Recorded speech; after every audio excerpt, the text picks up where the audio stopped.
The 4 living creatures, 4 జీవులు. మీకు అర్థమవుతుంది కదా? చెప్పండి. 4 జీవులు. వీటి గురించి నేను మీకు చాలా ఈజీగా మీకు అర్థం చేయించడానికి నేను ప్రయత్నం చేస్తాను. ప్రపంచంలో దేవుడు ఎన్నో విధాలుగా మనుషులతో పాటు జీవులను కూడా సృష్టించాడు. కొన్ని జీవులు చూడ్డానికి భయంకరంగా ఉండొచ్చు, కొన్ని జీవులు చూడ్డానికి బాగా ఉండొచ్చు. కొన్ని జీవుల గురించి మాట్లాడినప్పుడు మనకు తెలియనప్పుడు డైనోసార్స్ ఉండేవి అనేటువంటిది హిస్టరీలో మనం చదువుకుంటూ వస్తాం.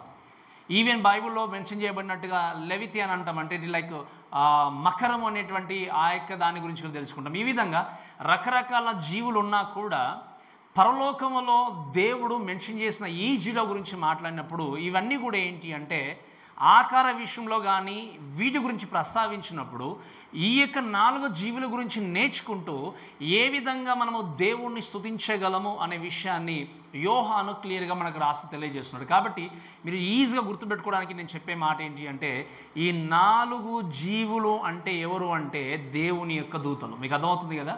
4 జీవులు ఎవరు చెప్పండి? దేవుని యొక్క దూతలు. సో దాంట్లో మనం ఎక్కువ డిగ్ చేసి ఇంకా చేయాల్సిన అవసరం లేదు. కాబట్టి 4 జీవుల గురించి మాట్లాడినప్పుడు ఈ దేవుని దూతల గురించి తెలియజేస్తే 3 విషయాలు ఈ యొక్క ఉదయకాల సమయంలో మీకు జ్ఞాపకం చేస్తాను. ఫస్ట్ థింగ్ ఏంటి అంటే the description of this 4 living creatures, అంటే ఆ 4 జీవుల యొక్క వివరణ. అండ్ సెకండ్ థింగ్ ఏంటి అంటే deeds of this 4 living creatures, అంటే వారు చేసేటువంటి పనులు ఏంటివి ఆర్ యాక్షన్స్ అనే విషయాలు. మూడోది ఏంటి అంటే the devotion of this 4 living creatures, అంటే వారి యొక్క ఆరాధన, వారి యొక్క స్తుతి ఏంటి అని ఈ 3 విషయాల్ని నేను ఉదయకాల సమయంలో నేను మీకు కంటిన్యూ చేసి తెలియజేస్తాను. కాబట్టి ఈ యొక్క సమయంలో దయచేసి మనం చూస్తే ఈ 4 జీవులు ఉన్నాయి.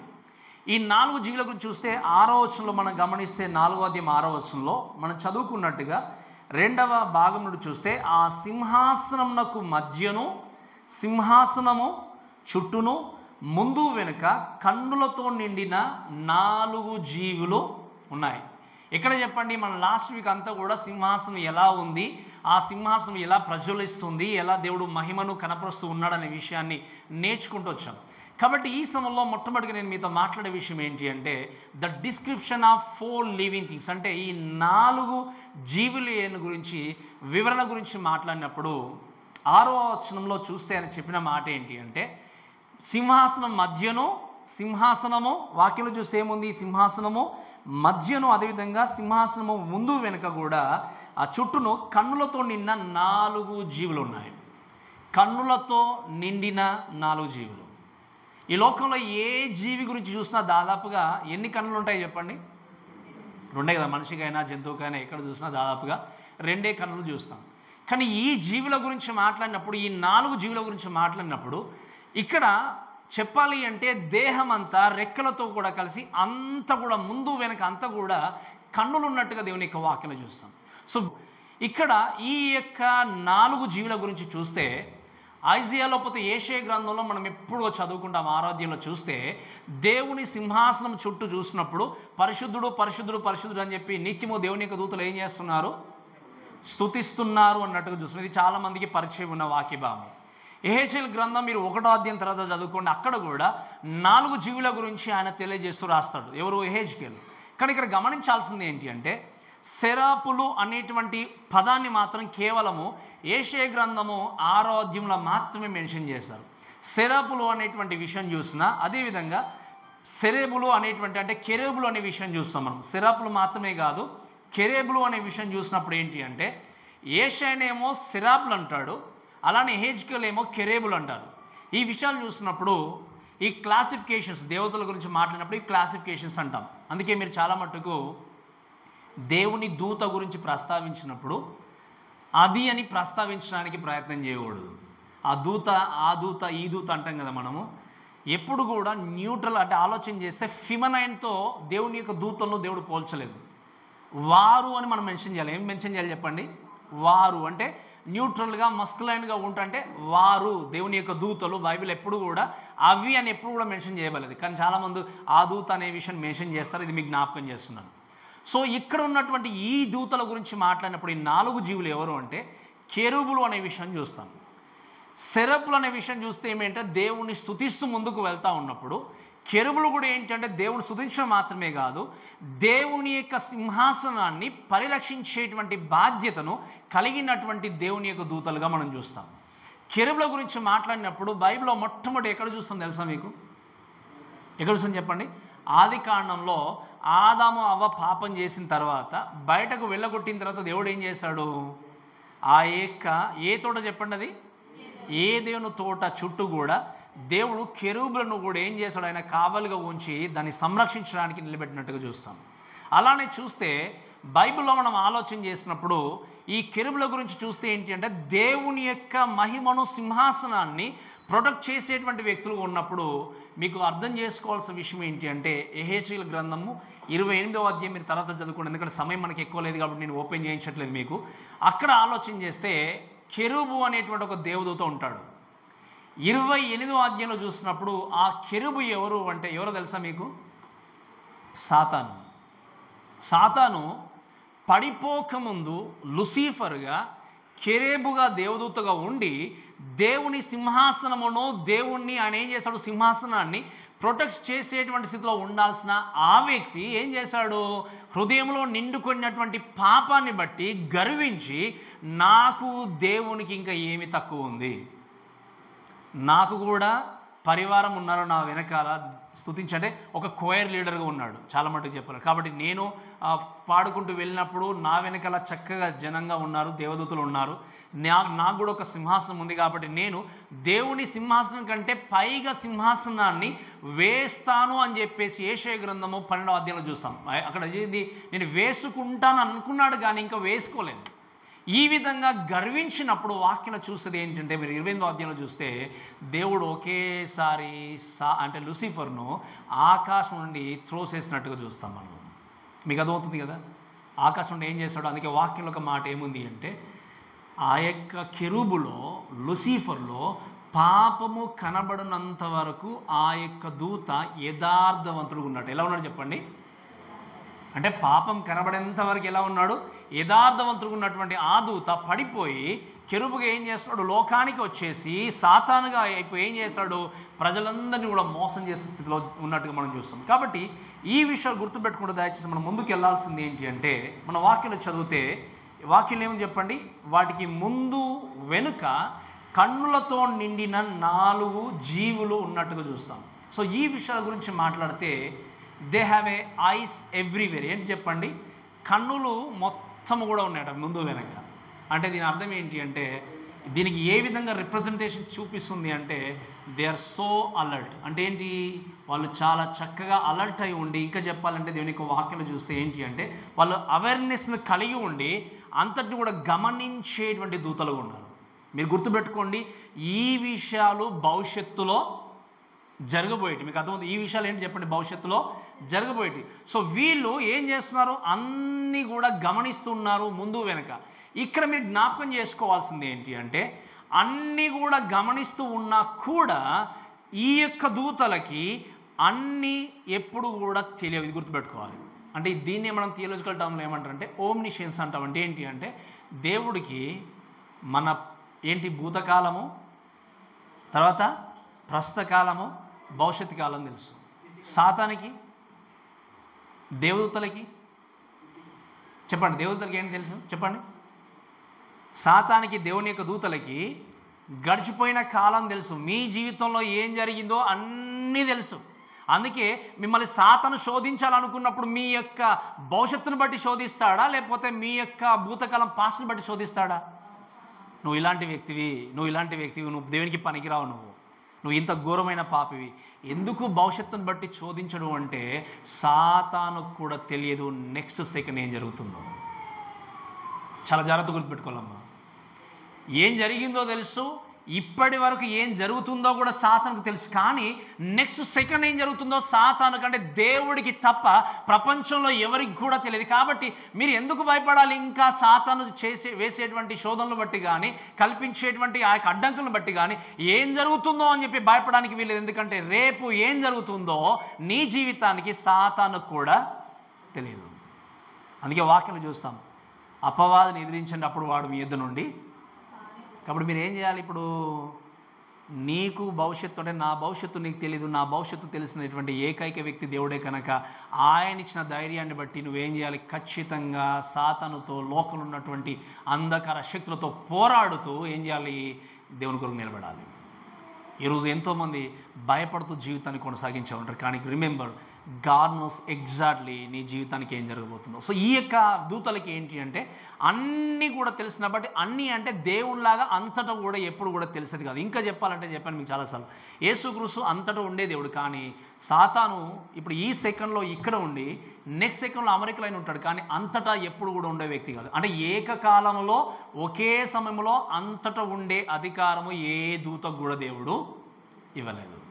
మీరు అనుకోవచ్చు అప్పుడు మరి ఇక్కడ కొంతమంది అంటే ఇప్పుడు ఈ మధ్యకాలంలో మనకు కనబడట్లేదు, కానీ అప్పుడు చూసేవాళ్ళం ఎక్కువ ఆ సాతాను చేత శోధింపబడి దయ్యం చేత పీడింపబడుతున్న వ్యక్తులు చూస్తాం. ఎక్కడో ఆంధ్రలో కావచ్చు, తెలంగాణలో కావచ్చు, ఎక్కడో కావచ్చు. మరి ఇలా జరుగుతున్నాయన్నప్పుడు సాతానికి ఏంది? చాలా వేల కొలది అనుచరులు ఉన్నారు. ఎక్కడైనా ఏ విధంగానైనా సాతాను ఏం చేస్తాడు? అందరినీ ప్రేరేపించి ముందుకు తీసుకొస్తాడు. సో ఈ విషయం గుర్తుపెట్టుకుంటే దయచేసి మనం ముందుకు వెళ్తే ఇంకొంచెం మనం ఆలోచన చేస్తే ఏంటంటే, దే హ్యావ్ ఏ 6 wings అట. దయచేసి చదువు 7వ వచనంలో చూస్తే మనం ఏముంది వాక్యం చదవండి దయచేసి. చదవండి అమ్మా. 4వ జీవి ఎగురుచున్న పక్షి లాంటిది. 8వ వచనం చూస్తే ఈ 4 జీవులలో ప్రతి జీవికి 6 రెక్కలు ఉండేను. వీటికి ఏంటంటే చెప్పండి, 4 జీవులకి 6 రెక్కలు ఉండేన విషయం చూసినప్పుడు ఏంటి అంటే, దయచేసి మీరు వింటే ఈ రెక్కలు దేనికి రిప్రజెంటేటివ్ ఉన్నామంటే చాలా త్వరితముగా, చాలా ఫాస్ట్గా మూవ్ అవుతూ తమ పనిని జరిగించేటువంటి దూతలుగా వారు ఉన్నారనే విషయం మనకు స్పష్టంగా మనం తెలుసుకుంటాం. కాబట్టి మీరు వినండి, దేవుని యొక్క దూతల గురించి మాట్లాడినప్పుడు, ఇక్కడున్న దూతల గురించి మాట్లాడినప్పుడు అంత ఫాస్ట్గా, అంత స్విఫ్ట్గా ఏం చేస్తున్నారంటే వాళ్ళు దేవుని సంధానంలో వారు గడుపుచు దేవుని మహేపరిచేటువంటి స్థితిలో ఉన్నట్టుగా మనం చూస్తాం.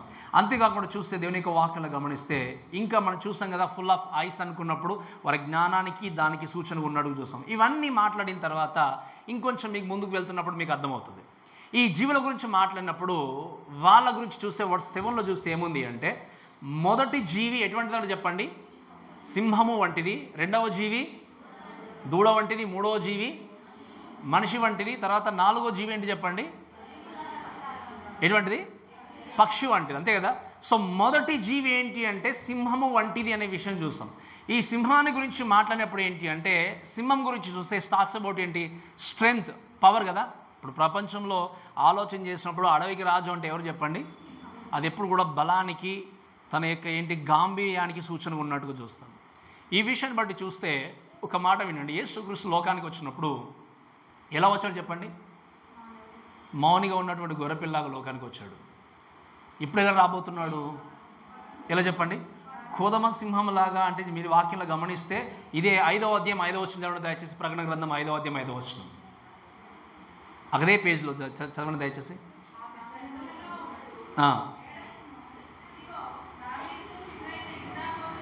యూదా గోత్రపు అంటే ఏంటి? దేవుడు యూదా గోత్రపు సింహంగా ఉన్నట్టుగా మనం వాక్యంలో చూస్తాం. అంటే దీని యొక్క అర్థం ఏంటంటే మీరు వినండి, ఆయన సింహం, యూదా గోత్రపు సింహంగా వచ్చినప్పుడు ఆయన చేసేది ఏంటి అంటే, మనం ఆలోచన చేసేది ఏంటి అంటే, ఈజ్ ద రైచస్ జడ్జ్ అంటాం మనం. ఏంటంటే ఆయన ఏం చేయబోతున్నాడు? దుష్టులను, పాపులను మంచివారి నుండి వేరు చేసి, లేకపోతే రక్షింపబడిన వ్యక్తి నుండి వేరు చేసి, వేరు చేయడానికి, తీర్పు తీర్చడానికి దేవుడు లోకానికి రాబోతున్నాడు. ఇది వరకు వచ్చినట్టుగా ప్రేమ, క్షమాపణని కలుగుతూ లేదా దేవుడు క్షమించే వ్యక్తిగా కాదు. యేసుక్రీస్తు రాబోతున్నటువంటి క్రీస్తుని చూసినప్పుడు అక్కడ క్షమాపణ అనేదాని కంటే తీర్పు తీర్చే దేవుడుగా, అన్యాయాన్ని సహించినటువంటి వ్యక్తిగా, పాపాన్ని సహించినటువంటి వ్యక్తిగా, నీతిని, న్యాయాన్ని కలిగి ఉండి అధికారముతో తీర్పు తీర్చే దేవుడుగా లోకానికి ఆయన రాబోతున్నాడు. రిమెంబర్, అందుకే ఆయన కోదమ సింహంలాగా లోకానికి రాబోతున్నాడు. సో ఈ విషయాన్ని గుర్తుపెట్టుకుంటూ చేయాల్సింది ఏంటి అంటే, ఆ కొదమ సింహంగా వచ్చినా కూడా సంతోషంగా ఎప్పుడు ఎదుర్కొనగలం మనం చెప్పండి? ఎప్పుడు ఎదుర్కొనగలం దేవుణ్ణి? క్రీస్తుకు మీరు స్థానాన్ని ఇచ్చినప్పుడు, క్రీస్తును మీరు పూర్ణ హృదయముతో విశ్వసించినప్పుడు ఆ క్రీస్తును మీరు ఏం చేయగలంటే చక్కగా దేవుణ్ణి ఎదుర్కొనగలరు. సో రెండవ జీవి ఏంటి చెప్పండి? ఎలా ఉందట? మొదటి జీవి ఏమో సింహం లాంటిది, రెండవ జీవి ఏంటి? దూడ లాంటిది. ఈ దూడ గురించి చూస్తే, ఈ దూడ గురించి మనం మాట్లాడినప్పుడు మనకు బాగా తెలుసు. ఈ దూడ ఏంటి అంటే, ఇట్ టాక్స్ అబౌట్ ఏంటి అంటే సర్వీస్ యాటిట్యూడ్ అంటాం మనం. ఇప్పుడు పాత నిబంధనలో బలి అర్పించాలనుకున్నారనుకోండి, ఎటువంటి దాన్ని తీసుకొచ్చేవారు? యంగ్ కాఫ్ లేకపోతే శ్రేష్టమైన చాలా ఇది లేగదూడని లాంటిది తీసుకొచ్చి ఏం చేసేవారు? చాలా ఎటువంటి కలంకము లేని దాన్ని తీసుకొచ్చి అర్పణ అర్పించేవారు. దేని కొరకు అంటే పాప ప్రాయశ్చిత్తార్థ బలిగా దాన్ని అర్పించి, అంటే ఆ కాలంలో వారి జీవితంలో ఉన్నటువంటి ప్రతి పాపం నుండి బయటపడాలి అంటే ఇది తీసుకెళ్ళి ఏం చేసేవారు? బలి అర్పించేవారు. అంటే ఇట్స్ టాక్స్ అబౌట్ సర్వీస్. మీరు గమనించండి, పాత నిబంధన కాలంలో ఎన్ని అర్పణలు అర్పించినా కూడా అవన్నీ కూడా ఏం చేయబడ్డాయి? ముసుగు వేయబడ్డాయి. కానీ పర్ఫెక్ట్ సాక్రిఫైస్ ఎప్పుడు జరిగింది చెప్పండి? యేసుక్రీస్తు లోకానికి వచ్చి సాక్రిఫైస్ చేసిన తర్వాత మరలా దేవాలయంలో ఏ యొక్క సాక్రిఫైస్ అనేది జరగలేదు. అందుకే నేను మీకు చాలా క్రితం చెప్పాను, పస్కా పండగ సీజన్లో యేసుక్రీస్తు ఇంకా సిలువలోనికి వెళ్ళడానికంటే ముందు, మీకు అర్థమవుతుంది కదా, ఇంకా సిలువలోనికి వెళ్ళడానికంటే ముందు పస్కా సీజన్లోనే యేసుక్రీస్తు యెరూషలేం ప్రాంతానికి వచ్చాడు. యెరూషలేం ప్రాంతానికి వచ్చిన తర్వాత మీరు వింటే దాదాపుగా more than lack of sacrifices అన్నీ కూడా అక్కడ జరిగినప్పుడు అక్కడ యెరూషలేము దేవాలయంలో బలి జరిగిన తర్వాత మీరు వినండి, ఒక కోడి ఒక మేకును మనం కోస్తేనే ఇలా అర్పిస్తేనే ఎంత బ్లడ్ బయటకు వస్తుందో తెలుసు. అలాంటిది ఆ పస్కా సీజన్లో ఎక్కడెక్కడ ఉన్నటువంటి యూదు అందరూ కూడా ఆ ప్రాంతానికి వచ్చి బలి అర్పించిన తర్వాత ఆ యొక్క రక్తం అంతా కూడా కెద్రోను వాగులో కలిసినప్పుడు కెద్రోను వాగు ఎలా కనిపించిందో చెప్పండి? ఎర్రగా రక్తముగా మారిపోయింది. కానీ యేసుక్రీస్తు బలి అర్పించిన తర్వాత మరలా ఆ యొక్క కెద్రోను వాగు ఎప్పుడు రక్తముగా మార్చబడలేదు. ఎందుకు? యేసుక్రీస్తు సంపూర్ణమైనటువంటి బలియాగని ఎవరి కోసం చేశాడు? మన కోసం చేశాడు.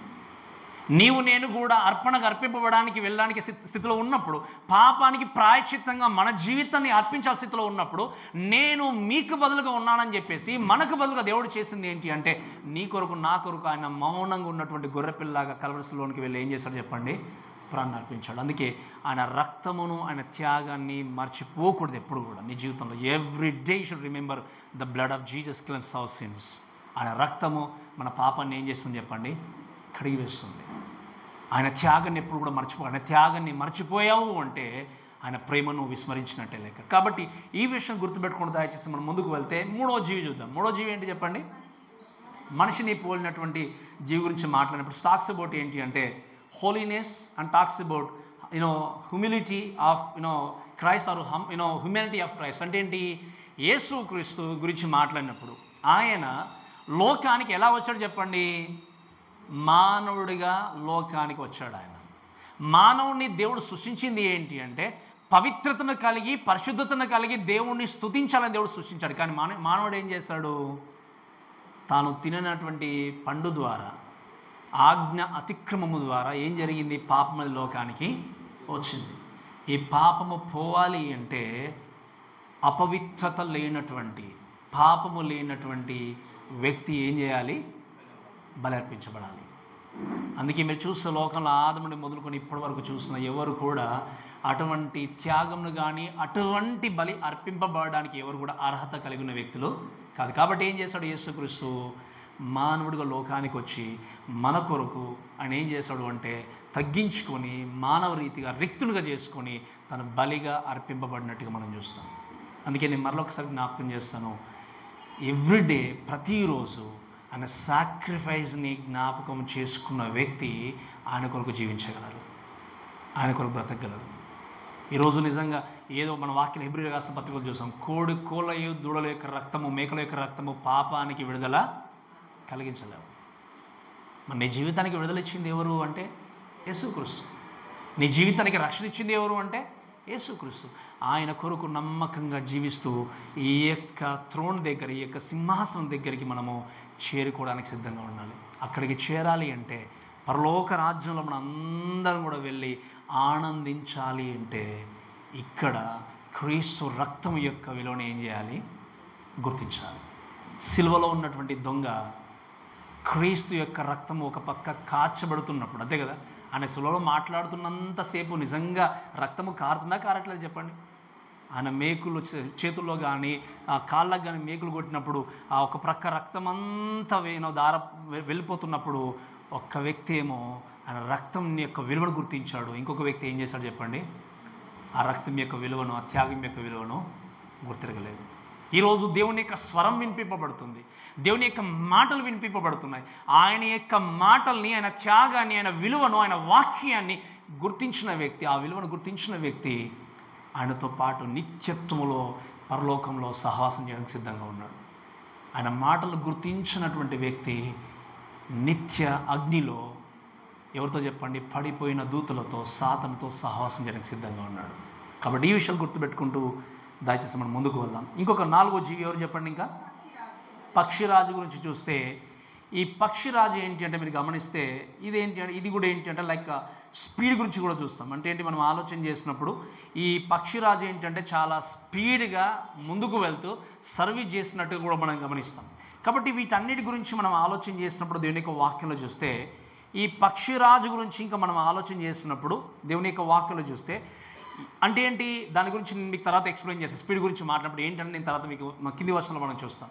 సో ఈ యొక్క 4 జీవులు ఏంటి అంటే అలసిపోకుండా దేవుణ్ణి నిరంతరము కూడా స్తుతించే స్థితిలో ఉన్నాయనే విషయాన్ని ఇవి మనకు స్పష్టంగా తెలియజేస్తూ ముందుకు వెళ్తున్నాయి. అయితే ఈ 4 జీవుల గురించి మాట్లాడినప్పుడు అర్థం చేసుకోవాల్సింది ఏంటి అంటే, యూదుల కాలంలో ఆలోచన చేస్తే పాత నిబంధనలో తాల్మూడ్ అనేటువంటి గ్రంథంలో కొంతమంది యూద మత బోధకులు, లేకపోతే ఆ కాలంలో జీవించినటువంటి కొంతమంది బోధకులు ఏం చేస్తారంటే కొన్ని విషయాలు లిఖించి పెట్టారు.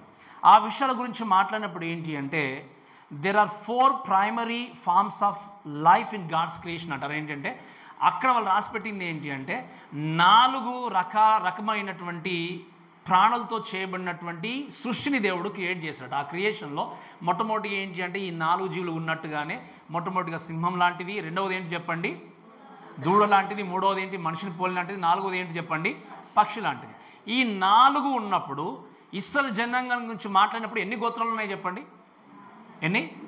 12 గోత్రాలు. సో ఈ 4 యొక్క జీవుల గురించి మాట్లాడినప్పుడు, ఈ 4 క్రియేషన్ గురించి సృష్టించి మాట్లాడినప్పుడు ఈ 4 బ్యానర్ కింద ఒక్కొక్క దాని కింద 3 గోత్రములు ఉండేటివట. మీకు అర్థమవుతుంది కదా? ఒక్కొక్క బ్యానర్ కింద, ఒక్కొక్క దాని కింద 3 ఈ యొక్క గోత్రాలు ఉన్నప్పుడు ఇక్కడ ఆలోచన చేస్తే మీరు దయచేసి చూడండి. మొట్టమొదటిగా ఏంటి అంటే మ్యాన్ గురించి, అంటే ఈ యొక్క మనిషి ఎవరి గురించి మాట్లాడేది ఏంటి అంటే రూబేను, దాంతోపాటు ఇతర గోత్రాలు కూడా వీరికి సూచన ఉన్నట్టుగా చూస్తాం.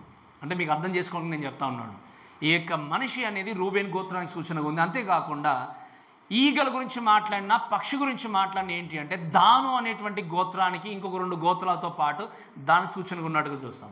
తర్వాత దూడ గురించి మాట్లాడినప్పుడు ఏంటి అంటే ఎఫ్రాయిం గోత్రానికి సూచన ఉన్నట్టుగా చూస్తాం. ఇంకా చివరిగా లయన్ గురించి ఎవరు చెప్పండి? ఇంకా లయన్ అంటే యూదా గోత్రానికి సూచన ఉన్నట్టుగా చూస్తాం. ఈ విధంగా దేవుని యొక్క సృష్టిలో ఈ 4 జీవులుగా క్రియేషన్ ఉన్నట్టుగా వాళ్ళు ఏం చేశారో నమ్మినట్టుగా మనం చూస్తాం. సో కాబట్టి వీరి గురించి మనం ఆలోచన చేసి నేర్చుకునేటువంటి విషయం ఏంటంటే చాలా జాగ్రత్తగా గమనించండి.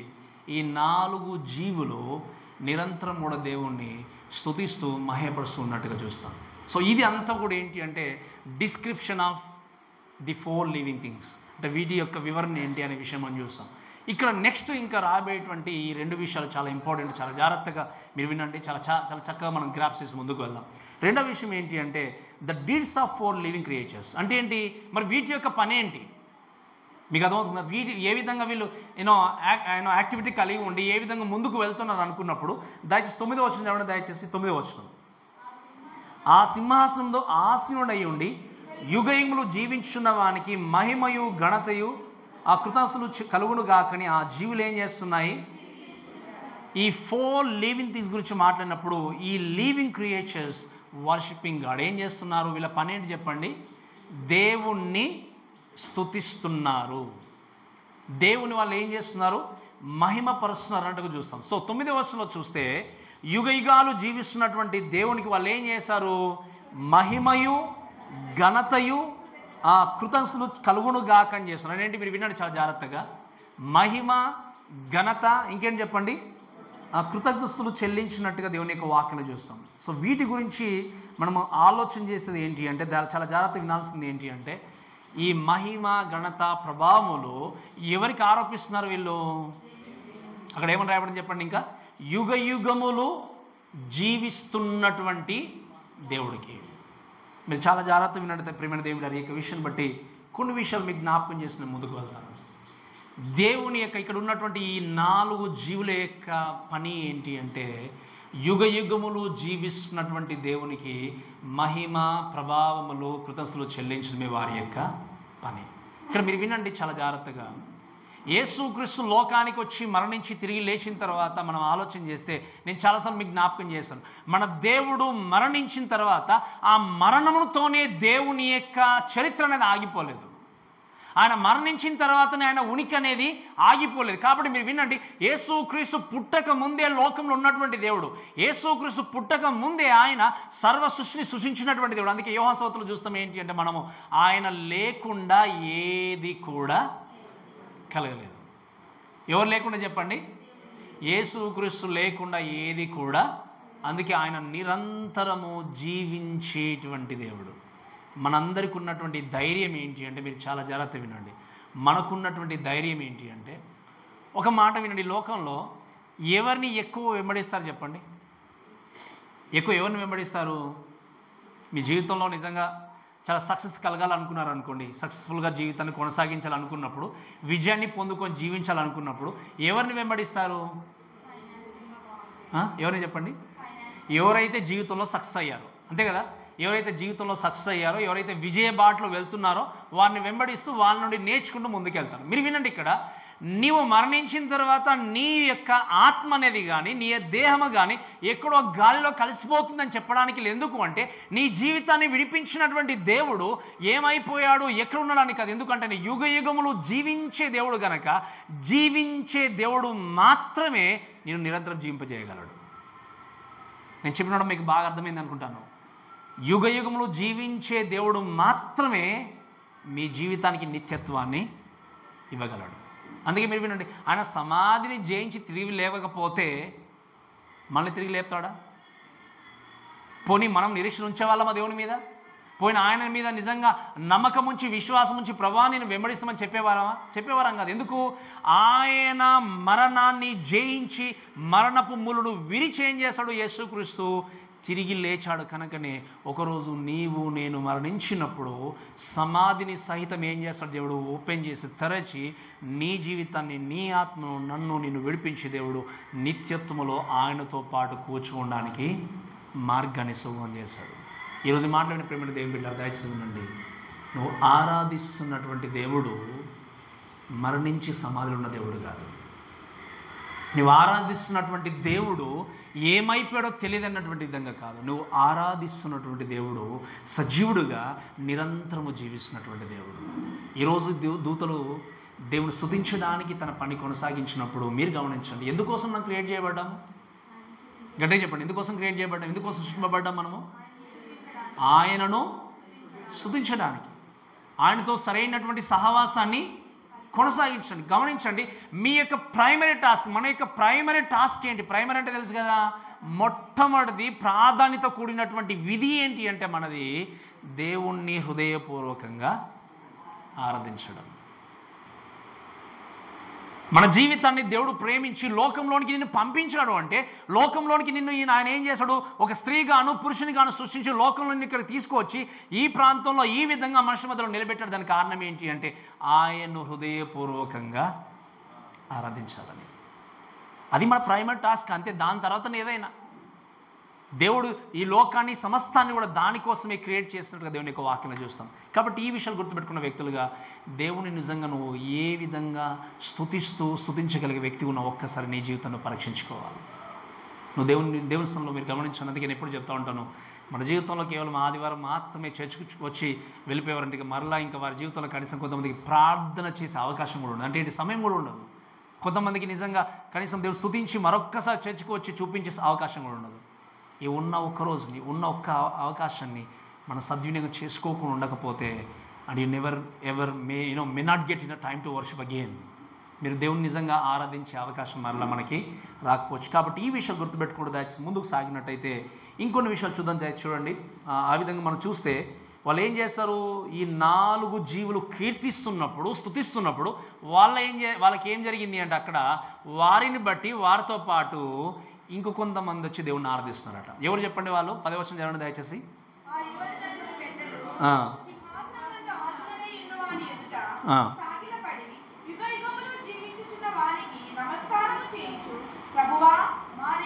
రైట్. ప్రభువా ఏం చేస్తున్నారు వాళ్ళు? నీవు సమస్తను సృష్టించావు అని చెప్పేసి ఇంకా చివరిగా చూస్తే వారి కిరీటాలు సింహాసనం దగ్గర వేసి దేవుడు స్తుతించినట్టుగా మనం చూస్తాం. వీళ్ళు దేవుణ్ణి ఆరాధిస్తూ ముందుకు వెళ్తున్నప్పుడు ఈ 4 జీవులు వారితో పాటు ఇంకెవరు వచ్చి జాయిన్ అయ్యారు చెప్పండి? అక్కడ ఉన్నటువంటి పెద్దలు. మీకు లాస్ట్ వీక్ అంతా కూడా చెప్పాను నేను, 24 పెద్దల గురించి మొత్తం కూడా చెప్పాను. ఈ 24 పెద్దలు ఏం చేస్తారంటే వాళ్ళు కూడా వచ్చి దేవుణ్ణి స్తుతించినట్టుగా మనం చూస్తాం. ఇది ఎప్పుడు అంటే ఇది భవిష్యత్తులో జరగవే, చాలా జాగ్రత్తగా గుర్తుపెట్టుకోండి. వీరు ఏం చేస్తారు? దేవుణ్ణి స్తుతిస్తూ ఉన్నారు. వీరి గురించి మాట్లాడినప్పుడు రాయబడిన విషయం ఏంటి అంటే ఆ 24 పెద్దలు సింహాసనం అందు ఆసీనుడై ఉండు వాని ఎదుట సాగిలపడ్డారు. అంటే వీరికి కూడా సింహాసనాలు ఉన్నట్టుగా మనం చూసాం లాస్ట్ వీక్. ఉన్నాయా లేవా చెప్పండి? వీళ్ళు ఏం చేస్తారు? ఇప్పుడు ఈ దేవుని యొక్క దూతలు స్తుతిస్తున్నప్పుడు వీళ్ళు ఏం చేస్తారు? ఈ 24 పెద్దలు వాళ్ళ సింహాసనం నుండి పైకి లేచి, ఏముంది వాక్యంలో? సాగిలపడంటే ఏం చేస్తున్నారు వాళ్ళు? సాష్టాంగ పడిపోయి సాగిలపడి ఏం చేస్తున్నారు చెప్పండి? దేవుణ్ణి స్తుతిస్తున్నారు. ఈరోజు ఈ యొక్క విషయాన్ని బట్టి మీరు ఆలోచన చేయాల్సింది ఏంటి అంటే వాళ్ళు ప్రభా మా జీవితంలో ఏ గొప్పతనం లేదు, వీఆర్ నథింగ్ అనే దాన్ని చూపించడానికి వాళ్ళు ఏం చేస్తారు అంటే సాష్టాంగపడి దేవుని వాళ్ళు ఆరాధించినట్టుగా మనం దేవుని యొక్క వాక్యంలో గమనిస్తాం. అంతేకాకుండా వారు ఇంకా దేవుని యొక్క వాక్యంలో చూస్తే ఏంటి అంటే వీరి గురించి మాట్లాడినప్పుడు ఏంటి అంటే వీరు ప్రత్యేకంగా వాళ్ళు ఇంకొక చెప్పిన విషయం ఏంటి అంటే యుగయుగంలో జీవించిన దేవుడికి వాళ్ళు స్తుతిస్తూ ఇంకేమన్నారు అక్కడ కూడా రాయబడిన ఇంకోసారి కూడా మెన్షన్ చేయబడిన మాట ఏంటి అంటే యుగయుగంలో జీవించున్న వానికి వాళ్ళు ఏం చేశారు? దేవుని యొక్క దూతలు కూడా యుగంలో జీవించిన వారిని స్తుతించారు. వీరి గురించి మాట్లాడినప్పుడు కూడా రాయబడిన మాట ఏంటి అంటే యుగయుగంలో జీవించుచున్నటువంటి వాని ఎదుట వీళ్ళు ఏం చేశారు? సాగిలపడ్డారు. సాగిలపడడం మాత్రమే కదా, ఇంకొక విషయం వాక్యం రాయబడిన విషయం ఏంటి అంటే they cast their crowns before the throne. వాళ్ళు చివరిగా వాళ్ళ యొక్క కిరీటాలను వాళ్ళు తీసి ఏం చేశారు చెప్పండి? వాళ్ళు ఆయన దగ్గర పడవేసినట్టుగా మన దేవుని యొక్క వాక్యం చూస్తాం. దీని గురించి మాట్లాడినప్పుడు చూడండి 3వ అధ్యాయం 10వ వచనం చదవండి దయచేసి. 3వ అధ్యాయం 10వ వచనం. నీవు నా ఓర్పు విషయమై వాక్యమును గైకొంటివి గనక భూనివాసులను శోధించుటకు లోకమంతటి మీదికి రాబో శోధన కాలంలో ఏం చేస్తాను? నేను కాపాడేది అన్న తర్వాత ఇంకేమైనా చదవనమ్మా? త్వరగా వస్తున్నాను, ఎవడును నీ కిరీటాన్ని అపహరింపకున్నట్లు. వినండి, ఇక్కడ కిరీటాల గురించి మాట్లాడినప్పుడు ఈ శోధనల గుండా వెళ్ళిన తర్వాత, కష్టాల గుండా వెళ్ళిన తర్వాత, క్రీస్తు దగ్గరికి చేరుకున్న తర్వాత మనకు లాస్ట్ వీక్ జ్ఞాపకం చేస్తాను నేను మీకు, కిరీటాలు దేవుడు ఇస్తున్నాడనే విషయం చూస్తాం మనం. మీకు అర్థమవుతుంది కదా? కిరీటాలను మనం ఏం చేయబోతున్నామో పొందుకుంటున్నాం. ఇక్కడ చూస్తే వీళ్ళు ఏం చేస్తారట? ఈ కిరీటాలను సహితము తీసి కింద పడేస్తారంటే అర్థం ఏంటి అంటే వాళ్ళు దేవుణ్ణి స్తుతిస్తున్నప్పుడు, దేవుణ్ణి ఆరాధిస్తున్నప్పుడు మీరు వినండి, ఆ ఆరాధనలో ఆ స్తుతిలో లీనమైపోయి వారు పొందుకున్నటువంటి గౌరవ మర్యాదలన్నీ కూడా పనికి రానివని చెప్పేసి వాళ్ళు ఏం చేస్తారు? We're nothing in front of Jesus అని చెప్పి ప్రతిదాన్ని ప్రక్కన పెట్టి వాళ్ళు ఏం చేస్తారు? యుగ యుగములు జీవిస్తున్న దేవుణ్ణి వాళ్ళు ఏం చేస్తారు? హృదయపూర్వకంగా ఆరాధించారు. ఈరోజు మాట్లాడినప్పుడు మీరు దయచేసి వినండి, పరలోక రాజ్యానికి వెళ్ళిన తర్వాత ఆయన తప్ప, ఆయన మహిమ తప్ప, ఆయన స్తుతించడం తప్ప ఏది కూడా మన జీవితంలో గొప్పదే కనబడదు. ఈరోజు అందుకే నేను చెప్పాను, మనం చాలాసార్లు కిరీటాల కోసమో సింహాసనాల కోసం లాస్ట్ కూడా చెప్పాను కదా, ఒక కుర్చీ కోసం చాలా ఫైటింగ్ చేస్తాం లోకంలో. చాలామంది ఫైటింగ్ చేస్తారు ఏదో ఒక కుర్చీ కోసం, ఈ హోదా కావాలి హోదా కావాలి. అందుకే నేను చెప్పాను మీరు ఫైట్ చేయాల్సింది, ఎదురు చూడాల్సింది దేని కొరకంటే పర్మనెంట్గా మీకు ఉండబోయే సింహాసనం. ఇక్కడ ఉన్నటువంటి సింహాసనం కొరకు ఎంత ప్రాకులైనా, హోదా కోసం ప్రాకులైనా ఒకరోజు ఖచ్చితంగా నీ దగ్గర నుండి తీయవేయబడుతుంది. కానీ దేవుడిచ్చేటువంటి సింహాసనము, దేవుడిచ్చేటువంటి హోదా, దేవుడిచ్చేటువంటి ఆధిక్యత ఎవరు కూడా నీ దగ్గర నుండి తీసివేయాలి. కానీ వీళ్ళు ఏం చేస్తారు? దేవుడు వారికి ఆధిక్యత ఇస్తే వాళ్ళంతల వాళ్ళుగా వాలంటరీగా వాళ్ళు ఏం చేస్తారంటే సాక్రిఫైస్ చేశారు వారి యొక్క కిరీటాలని. That is the real means of salvation, real means of surrender. ఈరోజు నిజంగా నువ్వు దేవుణ్ణి అంగీకరించిన వ్యక్తిగా ఉంటే, నిజంగా క్రీస్తు హృదయపూర్వకంగా ఎరిగినటువంటి వ్యక్తిగా ఉంటే రియల్ కమిట్మెంట్తో దేవుని కొరకు జీవిస్తావు. నేను ఎవరు కూడా ఫోర్స్ చేయాల్సిన అవసరం లేదు. నువ్వు దేవుని కొరకు జీవించు జీవించు జీవించు బ్రతక అని చెప్పి నేను ఎవ్వరు ఫోర్స్ చేయాల్సిన అవసరం లేదు. నిజమైన పశ్చాత్తాపం నీ జీవితాన్ని మారుస్తుంది. నిజమైనటువంటి రక్షణ అనుభవం నీ జీవితంలో ఆయన కొరకు ప్రతినిత్యము జీవించడానికి పురిగొల్పుతుంది. ఈరోజు నీ దేవుని యొక్క ప్రేమ గుర్తిరగక, దేవుని యొక్క త్యాగాన్ని గుర్తిరగక, నిజమైన సరెండర్ లేక లోకంలో ఎంతోమంది నిజమైన కమిట్మెంట్తో లేక లోకంలో బ్రతికేటువంటి వాళ్ళు ఎంతోమంది ఉన్నారు. వారందరూ మర్చిపోయే విషయం ఏంటి అంటే ఎంతకాలం లోకంలో జీవించినా ఒకరోజు లోకాన్ని విడిచిపెట్టి వెళ్ళాల్సిందే. నీ హోదాను, నీ పేరును, నీ యొక్క ప్రఖ్యాతిని, నీ యొక్క బంధువులు, నీ స్నేహితులు, నీ కుటుంబాన్ని, సమస్తాన్ని వదిలిపెట్టి ఆ దేవుని దగ్గరికి చేరాల్సిందే. ఈరోజు ఈ మాటలు విన్న ప్రేమ దేవుని దయచేసి వినండి. మన జీవితంలో నాది ఇది అని చెప్పుకోవడానికి ఏం లేదు. నథింగ్. ఎంత కష్టపడినా, ఏది చేసినా, ఏది అనుకున్నా కూడా ఇది దీన్ని బట్టే నాకు నిజంగా విలువ ఉంది అని చెప్పుకోవడానికి లేదు. మీరు వినండి, మీ జీవితానికి నిజమైన విలువ అక్కడ ఎప్పుడు అంటే ఈరోజు నీ జీవితంలో క్రీస్తు ఉంటేనే. క్రీస్తు లేని జీవితానికి విలువ అనేది లేదు.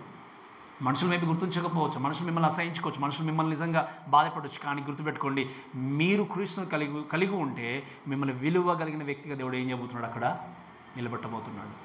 ఆ విలువ కలిగిన వ్యక్తులుగా మీ జీవితాలు ఏం చేయాలి, మీరు నిర్మించుకుంటూ దేవుని కొరకు నిలబడాల్సింది నేను మనవి చేస్తాను. కాబట్టి ఇక్కడ దయచేసి గమనించాల్సింది ఏంటి అంటే, వీఆర్ క్రియేటెడ్, అందరము కూడా మనం క్రియేట్ చేయబడింది ఏంటంటే దేవుని యొక్క మహిమను కనపరుస్తూ దేవుని స్తుతించడానికి క్రియేట్ చేయబడ్డప్పుడు వాలంటరీగా మనకు మనంగా స్వతహాగా మన జీవితాలను ఏం చేయాలి, అర్పించుకుంటూ దేవుని స్తుతించాలి.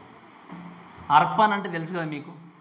మళ్ళీ అర్పణ అంటే ఏంటి చెప్పండి. ఇప్పుడు ఇక్కడ క్రిస్టియన్స్లే కాదు, బయట అయినా కూడా అర్పణ అనే విషయాన్ని తీసుకెళ్తారు. దేని కొరకు తీసుకెళ్తారు చెప్పండి? అర్పణ అది అర్పించడం అంటే ఏంటి చెప్పండి? ఇచ్చేసి ఏం చేయాలి అంటే దాని యొక్క రిప్రజెంటేషన్ ఏంటి చెప్పండి? అంటే ఈ అర్పణ ద్వారా, దీని ద్వారా నేను ఏం చేస్తున్నానో, ఎవరికైతే చేస్తున్నానో ఆ వ్యక్తిని నేను ఏం చేస్తున్నానో గొప్పవానిగా చేస్తున్నాను అన్నట్టు. అంతేనా కదా?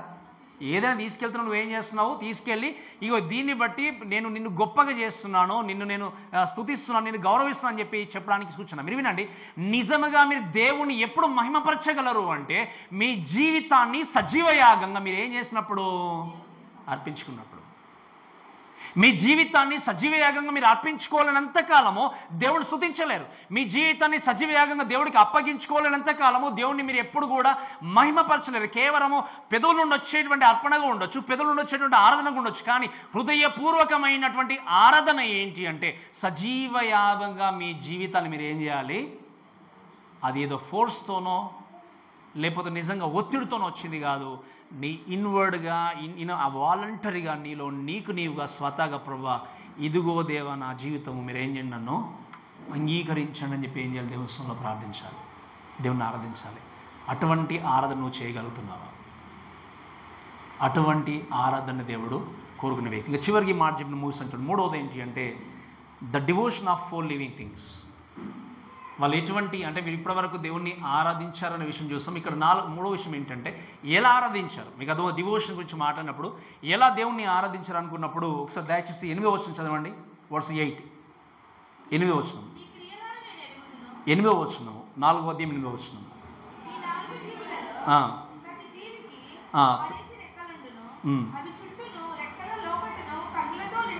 రైట్. అవి భూత వర్తమాన భవిష్యత్తు కాలంలో ఉండు సర్వాధికారియు దేవుడు నగు ప్రభు పరిశుద్ధుడు పరిశుద్ధుడు పరిశుద్ధుడు అని మానక రాత్రింబగల్లో. సో ఎలా స్తుతిస్తున్నారని చెప్పండి దేవుని వాళ్ళు, దేవుని యొక్క దూతలు ఎలా స్తుతిస్తున్నారు? పరిశుద్ధుడు పరిశుద్ధుడు పరిశుద్ధుడు అని చెప్పేసి మానకుండా వాళ్ళు ఏం చేస్తున్నారు, దేవుణ్ణి స్తుతించినట్టుగా మనం చూస్తాం. ఈ 4వ అధ్యాయం అంతా కూడా ఎందుకు దేవుడు స్తుతిస్తున్నారు వాళ్ళంటే రిడెంప్షన్ ఆఫ్ క్రియేషన్. 5వ అధ్యాయం అంతా కూడా రిడెంప్షన్ ఆఫ్ మ్యాన్. ఈ 2 విషయాలు మీరు గుర్తుపెట్టుకోండి. ఈ యొక్క ఆరాధన అంతా కూడా 5వ అధ్యాయం వరకు కూడా కొనసాగుతుంది. వాళ్ళు పరిశుద్ధులు. మీరు వినండి, దేవుని యొక్క వాక్యాలు ఎక్కడ కూడా దేవుడు ప్రేమమయుడు ప్రేమమయుడు ప్రేమడైన మాట రాయబడలేదు. దేవుడు క్షమించేవాడు క్షమించేవాడని మాట రాయబడలేదు. దేవుని గురించి రాయబడిన మాట ఏంటి అంటే పరిశుద్ధుడు పరిశుద్ధుడు పరిశుద్ధుడు అని నిత్యము దేవుని యొక్క దూతలు ఏం చేస్తారు చెప్పండి, కొనియాడుతున్నారు. దేవుడు కోరుకునేది ఏంటి మీరు వినండి. దేవుణ్ణి ఎలా స్తుతించాలని దేవుడు కోరుకున్నాడు అంటే ఆయన పరిశుద్ధుడు అని. ఎందుకు? అందుకే దేవుడు మనల్ని క్రియేట్ చేసినప్పుడు కూడా మనందరం కూడా పరిశుద్ధంగా పవిత్రంగా బ్రతకాలని కోరుకున్నాడు, కానీ అపవిత్రంగా జీవించాలని దేవుడు కోరుకోలేదు. ఈరోజు ఎప్పుడు కూడా ఎక్కువ మంది చూసేది ఏంటంటే దేవుడు ప్రేమామయుడు ప్రేమామయుడు ప్రేమని ఇది మాత్రమే మనసులో ఉంటుంది. కానీ దేవుని ఎలా స్తుతించాలి మనం అంటే పరిశుద్ధుడు అంటే అర్థం ఏంటి? ప్రేమామయుడు అంటే పాపాన్ని కూడా కొన్నిసార్లు మెచ్చుకోనో లేకపోతే క్షమించేసి ఒప్పుకొని కొన్నిసార్లు నేను పడిపోయిన లేపేవాడు, ఇటువంటి కోణంలో మనం ఉంటాం. అంటే ఏంటి? పాపాన్ని ఎప్పుడు దేవుడు మెచ్చుకునేవాడు కాదు, పాపాన్ని అసహించుకునే దేవుడు, కానీ పడిపోయిన కూడా హక్కున చేర్చుకునే దేవుడు అనే విధంగా మనం ఆలోచన చేస్తాం. కానీ వినండి, పరిశుద్ధుడు అనే మాట ఏంటి అంటే అర్థము పవిత్రతను కలిగి జీవించే వ్యక్తి. ఆ రోజు మోషే మండుచున్న పొద దగ్గరికి వెళ్తున్నప్పుడు దేవుడు ఏమన్నాడు చెప్పండి? నీ చెప్పులు విప్పి రమ్మని చెప్పాడు. అంటే అర్థం ఏంటి? ఇది పరిశుద్ధమైనటువంటి స్థలం అని చెప్పాడు. ఈరోజు నువ్వు పరిశుద్ధుడు అనేటువంటి మాటను పలకాలి అంటే నీ హృదయం ఎలా ఉండాలి? పరిశుద్ధంగా ఉండాలి. పరిశుద్ధమైనటువంటి దేవుని స్తుతించాలి అంటే నీ మాటలో, నీ ఆలోచన, నీ యొక్క జీవన విధానము పవిత్రంగా ఉండాలని దేవుడు కోరుకుంటున్నాడు. అందుకే దేవుడు అన్నాడు, నేను పరిశుద్ధుడు కనుక మీరు కూడా. ఈరోజు నేను మరల అడుగుతున్నాను, ఎలా మీరు దేవుడిని ఆరాధిస్తున్నారు? అపవిత్రమైనటువంటి పెదవులతో దేవుణ్ణి ఆరాధిస్తే దేవుడు ఆరాధనను అంగీకరించాడు. అపవిత్రమైనటువంటి మోసయుక్తమైన కార్యాలతో దేవుణ్ణి ఆరాధిస్తే దేవుడు ఎప్పుడు కూడా మన ఆరాధనను స్వీకరించాడు. కాబట్టి దేవుడు కోరుకునేది ఏంటంటే పరిశుద్ధుడు పరిశుద్ధుడు పరిశుద్ధుడు అని పవిత్రమైనటువంటి హృదయంతో మనం ఏం చేయాలి? దేవుణ్ణి గణపరిచే వ్యక్తులు ఉండాలి. కాబట్టి ఈ విషయాలు చూస్తే దయచేసి వినండి. ఈ పరిశుద్ధత గురించి మాట్లాడినప్పుడు వింటే ఇట్స్ టాక్స్ అబౌట్ హోలీనెస్ అనే విషయం చూస్తాం. మనం యెషయా గ్రంథము 6వ అధ్యాయంలో చూస్తే మీకు తెలుసు, పరిశుద్ధుడు పరిశుద్ధుడు అని చెప్పి ప్రతిగానంలో చేస్తూ వాళ్ళు ఏం చేస్తారో దేవుణ్ణి స్తుతించినట్టుగా చూస్తాం. ఇక్కడ చూస్తే ఈ పరిశుద్ధత గురించి మాట్లాడితే it's talks about God's power. ఆయన శక్తిమంతుడు, ఆయన సర్వాన్ని సృష్టించిన దేవుడు, అధిక ప్రాధాన్యత కలిగి, అధిక యొక్క శక్తి కలిగి, శక్తిని కలిగి జీవిస్తూ ముందుకు నడిచేటువంటి దేవుడు అనే విషయం చూస్తాం. ఎందుకంటే వాక్యంలో రాయబడిన మాట ఏంటి అంటే భూత వర్తమాన భవిష్యత్తు కాలంలో ఉండు సర్వ ఏంటని చెప్పండి. అక్కడ ఏమో రాయబడిన మాట ఏంటి అంటే it's talks about God's power. ఆయన సర్వ అధికారాన్ని కలిగినటువంటి దేవుడు. నువ్వు దేవుణ్ణి పరిశుద్ధుడిగా స్తుతించినప్పుడు గుర్తుంచుకోవాల్సింది ఏంటి అంటే నేను స్తుతిస్తున్నటువంటి దేవుడు సర్వ అధికారాన్ని కలిగినటువంటి దేవుడు. ఆయనకు అసాధ్యం ఏది కూడా లేదు అనే విషయం గుర్తుపెట్టుకొని హృదయపూర్వకంగా దేవుని మనం ఏం చేయాలి? స్తుతించే వ్యక్తులు ఉండాలి. ఇంకా అంతేకాకుండా దేవుని యొక్క వాక్యం చూస్తే, అందుకే దీన్ని మనము ఆల్మైటీ గాడ్ అంటాం, అంటే ఎల్ షడాయ్ అంటాం మనం. అందుకే మనం వాక్యం చూస్తాం కదా, ఆయనకు అసాధ్యం లేదు. ఇంకా చెప్పాలంటే ఆయన సర్వశక్తి మంత్రులు అనే విషయాన్ని మనము ఆదికాండము 17వ అధ్యాయము 1వ వచనంలో చూస్తాం. సో ఇటువంటి దేవుణ్ణి ఆరాధిస్తూ ముందుకు వెళ్తూ వాక్యం రాయబడిన మాట ఏంటి అంటే భూత వర్తమాన భవిష్యత్తు కాలంలో అంటే past present future it talks about lordship. దేవుని యొక్క ప్రభువు అధికారాన్ని కలిగిన దేవుడు. ఎప్పుడు? భవిష్యత్తులో మాత్రమే కాదు, పాస్ట్లో అయినా ఇదివరకు అంటే మనం పుట్టక ముందు, యేసుక్రీస్తు లోకానికి రాకముందు కూడా ఆయన అధికారాన్ని కలిగి ఉన్న దేవుడు. లోకానికి వచ్చినప్పుడు కూడా ఇప్పుడు కూడా అధికారాన్ని కలిగి ఉన్న దేవుడు. ఈవెన్ భవిష్యత్తులో కూడా అధికారాన్ని కలిగి ఉండేటువంటి దేవుడు ఆయన. అందుకే చెప్పాను, ఈ లోకంలో ఒకరు అధికారాన్ని కలిగి ఉంటే మహా అయితే 5 సంవత్సరాలు 10, 15, 20, 30 ఉండొచ్చు. తర్వాత ఏమవుతుందో చెప్పండి, అధికారము కోల్పోతారు. వాళ్ళ యొక్క లీడర్షిప్ అనేది ముగిసిపోతుంది. కానీ మన దేవుడు అధికారం అనేది ఒకరోజు ఆగిపోయేది, కొన్ని సంవత్సరాలతో ముగిసిపోయేది కాదు. ఈరోజు ఆయన అధికారానికి ఒప్పుకుంటూ మనం చేయాల్సింది ఏంటంటే దేవుణ్ణి స్తుతించే వ్యక్తులు ఉండాలి. ఇంకా చివరిగా ఈ వర్షం చదివి ముగిద్దాం. చూడండి 11వ వచనం. ఆ 24 పెద్దలు సింహాసనం దగ్గర సాగిలపడి వాళ్ళు చెప్తున్న మాట ఏంటంటే నమస్కారం చేయొచ్చు. ప్రభువా మా దేవ, నీవు సమస్తమును సృష్టించితివి, నీ చిత్తమును బట్టి అవి ఉండెను, దాన్ని బట్టి సృష్టింపబడిన గనక నీవే మహిమ ఘనత ప్రభావములు పొందనర్హుడవు. మీరు గమనించండి, ఈ లోకంలో ఉన్న సమస్తము కూడా సృష్టింపబడింది దేని కొరకంటే ఆయనను మహిమపరచడం. This the only words tells us, the ultimate words. ఈ లోకంలో దేవుడు సృష్టించిన ప్రతీది కూడా దేవుని కొరకు చెప్పండి ఆయనను మహిమపరచడానికి దేవుడు క్రియేట్ చేసినట్టుగా మనం చూస్తాం. సో ఇక్కడ వాక్యం రాయబడిన మాట ఏంటి అంటే ప్రభువా మా దేవ, నీవు సమస్తాన్ని ఏంటట సృష్టించావు, అధిక ఘనత మహిమ పొందదగడానికి అర్హుడం అంటే ఏంటి? You are worthy. ఏమన్నా చెప్పండి ఆయన. మీరు అర్హుడం అంటే ఏంటో తెలుసా దీని అర్థము? మీరు అర్హుడం అనే విషయం చూసినప్పుడు ఏంటి అంటే it talks about purity of their worship. మీకు అర్థమవుతుంది కదా, పవిత్రత గురించి మాట్లాడుతుంది. అంటే ఏంటి? ఈ పవిత్రత గురించి మాట్లాడినప్పుడు మీరు వినండి, కొన్ని విషయాలు మీకు జ్ఞాపకం చేసిన త్వరగా ముందుకెళ్తాను. పవిత్రత గురించి మాట్లాడే ఏంటి అంటే మీరే సమస్తాన్ని సృష్టించారు కాబట్టి ఘనత ప్రభావములు పొందుకోవడానికి ఏకైక వ్యక్తిగా మీకు మాత్రమే అర్హత ఉంది. అంటే ఏంటి అంటే ఈ ఆరాధించే వ్యక్తుల యొక్క ఫోకస్ ఎక్కడుందని చెప్పండి. ఎగ్జాక్ట్లీ ఎవరి మీద ఉంది చెప్పండి? దేవుడి మీద మాత్రమే ఉంది. అంటే ఏంటి? No mixing with worship. ఇంకా చెప్పాలంటే ద సెంటర్ ఆఫ్ వర్షిప్ ఎవరంటే యేసుక్రీస్తు మాత్రమే. సెంటర్ ఆఫ్ వర్షిప్ ఎవరంటే దేవుడు మాత్రమే. అంటే వాళ్ళు ఆరాధించేటువంటి ఆరాధన అంతా కూడా క్రీస్తు మీద, దేవుడి మీద ఫోకస్ ఉంచి మాత్రం ముందుకెళ్ళారు. ఈరోజు మనం చూస్తాము ఈ లోకంలో ఆరాధనలు ఏంటి అంటే కొన్నిసార్లు మ్యూజిక్ వచ్చిన విధంగా మూవ్ అయితే ఆరాధన చేస్తారు. అది ఎలా తీసుకెళ్తే అలా, అంతే కదా. ఒకవేళ స్పీడ్గా తీసుకెళ్తే డ్యాన్స్లు వేయచ్చు, స్లోగా తీసుకెళ్తే కన్నీరు కాచొచ్చు. ఆ మ్యూజిక్ పరంగా ఇటువంటి మ్యూజిక్స్ ఏమి ఉన్నాయి అక్కడ. We're going to concentrate exactly ఆయన ఎవరో దాన్ని బట్టి ఆరాధన చేస్తాం. ఏ మ్యూజిక్ కూడా నీ యొక్క ఎమోషన్తో ఆడుకోదు. ఇక్కడ ఆడుకుంటున్నాయి చాలా మటుకు. కొన్ని సంఘాలు చూస్తాం మ్యూజిక్ పరంగానో లేకపోతే సాంగ్స్ పరంగానో ఈ విధంగా ఏది కూడా మిమ్మల్ని దేవుణ్ణి ఆరాధించే విషయంలో డిస్ట్రాక్ట్. అందుకే దాన్ని ఏమన్నా అంటే మనము ప్యూరిటీ ఆఫ్ వర్షిప్. ఈరోజు ఉన్నటువంటి ఆరాధనలో చాలా మటుకు ప్యూరిటీ లేదు. ఈరోజు ఉన్నటువంటి ఆరాధనలో పవిత్రత లేదు చాలా మట్టుకి. They comes to the church for the something else, not for the sake of Christ. వాళ్ళు వచ్చారంటే నిజంగా మంచి మ్యూజిషియన్స్ ఉన్నారా, యవనస్తులు ఉన్నారా, చాలా చక్కగా ఉందా, మనకు అనుగుణంగా ఉందా, చక్కటి పాటలు వినిపించబడుతున్నాయా, ఇటువంటి దృక్పథంతో ఇటువంటి ఆలోచనతో వస్తున్నారు. కానీ నేను ఆరాధించేటువంటి దేవుని మీద మనసు పెట్టి ఆయన ఆరాధించాలి అన్నటువంటి ఉద్దేశాన్ని కలిగిన వ్యక్తులు చాలా తక్కువ. పరలోకంలో ఇటువంటి డిస్ట్రాక్షన్స్ ఉండవు మనకి. We're going to worship him with purity. దాంట్లో ఏ మాత్రం మిక్స్ అయ్యేది కూడా ఉండనే ఉండదు. No mixing with anything, purely centre of God's worshipping అనే విషయాన్ని మనం గుర్తుపెట్టుకోవాలి. కాబట్టి ఎంతమంది నిజంగా ఎదురు చూస్తున్నారు చెప్పండి అటువంటి వర్షిప్ కోసం? ఎంతమంది చెప్పండి ఎదురు చూడట్లేదా? వేవేల దూతలతో, వేవేల క్రైస్తవ సమూహంతో, పరిశుద్ధ సమూహంతో కలిసి ఆరాధించే భాగ్యాన్ని దేవుడు ఇవ్వబోతున్నాడు. మన ఫోకస్ కేవలము దేవునికి మాత్రమే ఉండబోతుంది, నథింగ్ ఎల్స్. నేను స్తుతిస్తున్నట్టు నా మీద ఉండదు, మీరు మీ మీద అంటే పక్క వారి మీద ఎవరి మీద ఉండకూడదు. కేవలము మన దేవుని మీద ఫోకస్ ఉంచి మనం ఏం చెబుతాం చెప్పండి, దేవుణ్ణి ఆరాధించడానికి సిద్ధంగా ఉన్నాం. కాబట్టి ఈరోజు ఈ మాట్లాడుతున్న వ్యక్తులుగా దయచేసి అర్థం చేసుకోవాల్సింది ఏంటంటే God is worthy to receive glory and honour and thanks అనే విషయం మనం చూస్తూ ముందుకు వెళ్తాం. ఎందుకు అంటే ఈ క్రియేటెడ్ ఆల్ థింగ్స్. ఎందుకు మరి ఘనత, మహిమ, ప్రభావాలు పొందుకోవాలి ఆయన?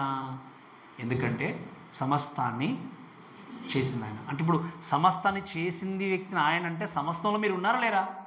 అంటే మీరు ఉన్నారంటే మీరు ఏం చేయాలి ఇప్పుడు? ఏ విధంగా ఘనత, మహిమ, ప్రభావంలో ఏం చేయాలి? మీరు తప్పకుండా, నేను అవుట్ ఆఫ్ క్రియేషన్ అనుకుంటే ఇంకా చెప్పలేము. అవుట్ ఆఫ్ క్రియేషన్ కాదు కదా మనము. We're created beings in his likeness and in his image. ఆయన యొక్క స్వరూపంలో, ఆయన పోలికలో సృష్టించబడి మన అందరం కూడా ఘనత, ప్రభావంలో చెల్లిస్తూ ముందుకెళ్ళాలి. కాబట్టి ఈ విషయం జ్ఞాపకం చేసుకుని పెట్టుకోండి.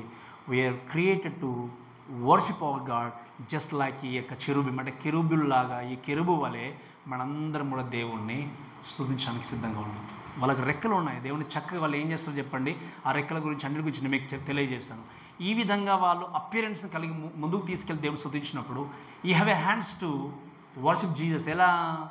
మీకు దేవుడు ఇచ్చిన 2 చేతులతో శక్యమైనంత మట్టుకు, చేతనైనంత మట్టుకు ఆయనకు ఒక పరిచయం జరిగించండి.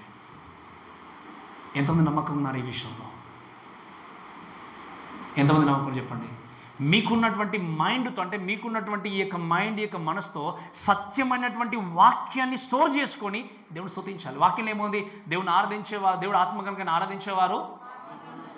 ఈ సత్యం అనే మాట ఇక్కడ స్టోర్ కాకపోతే నువ్వు అసత్యంతో దేవుణ్ణి ఆరాధిస్తున్నట్లేక. అసత్యమైన ఆరాధన దేవుడికి ఎప్పుడు కూడా మెప్పు తీసుకునేది కాదు, ప్రీతికరమైనది ఎప్పుడు కూడా కాదు. సత్యముతో నువ్వు దేవుణ్ణి ఆరాధించాలి. హృదయములో యేసు క్రీస్తు యొక్క త్యాగాన్ని గురించిన ప్రేమ చేత నింపబడి దేవుని హృదయపూర్వకంగా ఆరాధించాలి. సో నేను మరొక్కసారి జ్ఞాపకం చేసుకునే విషయం ఏంటి అంటే నీ జీవితంలో నీవు యేసు క్రీస్తును, దేవుణ్ణి ఎటువంటి స్థితిలో దేవుణ్ణి ఆరాధిస్తూ ముందుకు వెళ్తున్నావు? Are you here to worship God with purity? పరిశుద్ధుడు, పరిశుద్ధుడు, పరిశుద్ధుడు అని చెప్పి అంత పవిత్రంగా దేవుణ్ణి ఆరాధిస్తున్నాం. మీరు అనుకోవచ్చు ఆదివారం వచ్చినప్పుడు పాస్టర్ గారు మేమందరం కూడా కలిసి దేవుణ్ణి ఆరాధిస్తున్నాం అనుకోవచ్చు. Not only in the church, wear ever you go, ఎక్కడ మీరు ఉన్నా, ఏ ప్లేస్లో ఉన్నా, ఏ పని చేసుకుంటున్నా కూడా నీ పనుల ద్వారా, నీ క్రియల ద్వారా, నీ మాట తీరు ద్వారా పవిత్రతను కలిగి నువ్వు ఏం చేయాలి? దేవుడి కొరకు మహిమను తీసుకుని రావాలి.